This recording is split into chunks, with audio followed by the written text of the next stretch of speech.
Vigilance TV, அஞ்சுவது யாதொன்றும் இல்லை, ஆண்டவனை தவிர. வணக்கம். விஜிலன்ஸ் டிவிக்காக செய்திகளை வாசிப்பவர் விஜிலன்ஸ் டாக்டர் ப. தமிழ் பாரதி ஆனந்தன். மீண்டும் விஸ்வரூபம் எடுக்கும் ஜல்லிக்குட்டை.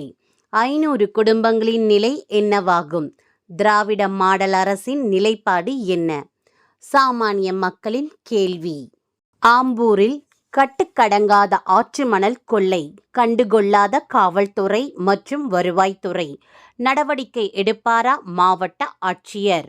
கோவை மாவட்டம் மேட்டுப்பாளையம் காவல்துறைக்கும் வனத்துறைக்கும் சமூக ஆர்வலர்கள், வாகன ஓட்டுநர்கள் மற்றும் பொதுமக்களின் மிக முக்கியமான கோரிக்கைகள். துவரங்குறிச்சி அரசு மருத்துவமனைக்கு மருத்துவர்களை நியமிக்க வேண்டி பொதுமக்கள் நமது விஜிலன்ஸ் இதழ் வாயிலாக கோரிக்கை. விடிந்தால் குடியரசு தினம். தமிழகத்தில் பறிபோன பத்திரிகை சுதந்திரம். தமிழக அரசுக்கு கோரிக்கை வைத்து செய்தியாளருக்கு உதவிகரம் நீட்டிய முன்னாள் அமைச்சர் KT ராஜேந்திர பாலாஜி. நடந்தது என்ன? பரபரப்பு தகவலுடன். செயலிழந்து விட்டதா கவுந்தம்பாடி ஊராட்சி மன்ற நிர்வாகம்? பாதிக்கப்பட்ட பிரதீப் பிரபாகரனுக்கு நியாயம் கிடைக்குமா? காவல்துறை நடவடிக்கை எடுக்குமா? அடுத்து வரும் தேர்தலில் தலைவர் நாற்காலியில் அமரப்போகும் அதிர்ஷ்டசாலி அரசியல் தலைவர் யார்? ஜாக்பாட் அடிக்கப் போகும் அரசியல் கட்சி எது? ஒரு சிறந்த வியூகம் மற்றும் ஆலோசனை வழங்க தயாராக இருக்கும் ஒரு சிறப்பு குழுவின் ஒரு சிறப்பு அலசல் இதோ உங்களுக்காக. சேலத்தில் ஜொலித்த திமுக இளைஞரணி மாநாடு. ஸ்டாலினுக்கு அடுத்து உதயநிதி ஸ்டாலின். பல்லாவரம் MLA குடும்பத்தால் பாதிக்கப்பட்ட தலித் இளம்பெண் ரேகா மருத்துவர் படிப்பு செலவை ஏற்றுக்கொண்ட புரட்சி பாரதம் கட்சி மாநில செயலாளர் டாக்டர் 1 கோடி சிலம்பரசன். கெங்கவல்லி ஒன்றியத்தில் உள்ள அனைத்து துணை சுகாதார நிலைய கட்டிடத்தின் அவல நிலை. நமது விஜிலன்ஸ் பத்திரிகையின் சட்ட ஆலோசகர் P. செந்தில்நாதன்.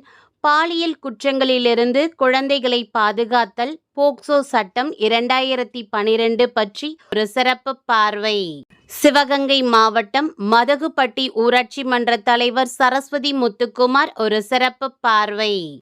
நீலகிரி மாவட்டம் உணவு பாதுகாப்பு துறையின் அலட்சியமும் தெனாவட்டும் வசூல் வேட்டையும். ஏழையின் நிலத்தை அபகரித்து சொகுசு பங்களா. மாவட்ட தலைவரின் அல்ட்ரா சிட்டி. மாநில தலைமை கண்டுகொள்ளுமா? ஒரு நாட்டிற்கு அச்சாணி விவசாயம். கடலூர் மாவட்டம் மாற்றுத்திறனாளி சங்க தலைவர் பழனிவேல். மாற்றுத்திறனாளிகளின் வேதனை போக்குமா? கோரிக்கையை ஏற்குமா தமிழக அரசு என்ற தலைப்பில் நமது விஜிலன்ஸ் இதழ் வாயிலாக கோரிக்கையை வெளியிடுகிறார். 2024-2025 ஆண்டிற்கான இடைக்கால பட்ஜெட் ஒரு சிறப்பு பார்வை. இவை அனைத்தும் 2024 ஆண்டு பிப்ரவரி மாத நமது விஜிலன்ஸ் அரசியல் மற்றும் புலனாய்வு இதழில். பரபரப்பான விற்பனையில் உடனே வாங்கி படியுங்கள் நமது விஜிலன்ஸ். பார்த்து மகிழுங்கள் விஜிலன்ஸ் டிவி. இணைவீர் விஜிலன்ஸ் மக்கள் இயக்கத்தில். தொடர்புக்கு விஜிலன்ஸ் டாக்டர் ஆனந்தன் துரைராஜ். கைபேசி எண் 89 73 41 50 00. இதை சப்ஸ்கிரைப் பண்ண கீழே இருக்க ரெட் கலர் பட்டனை உடனே அழுத்தி சப்ஸ்கிரைப் பண்ணுங்க. நாங்க அப்லோட் பண்ற ஒவ்வொரு வீடியோஸும் உடனே தெரிஞ்சுக்கணும்னா மறக்காம பக்கத்தில் இருக்கும் பெல் பட்டனையும் கிளிக் பண்ணுங்க. செய்திகளை உடனுக்குடன் தெரிந்து கொள்ள விஜிலன்ஸ் டிவியை பாருங்கள்.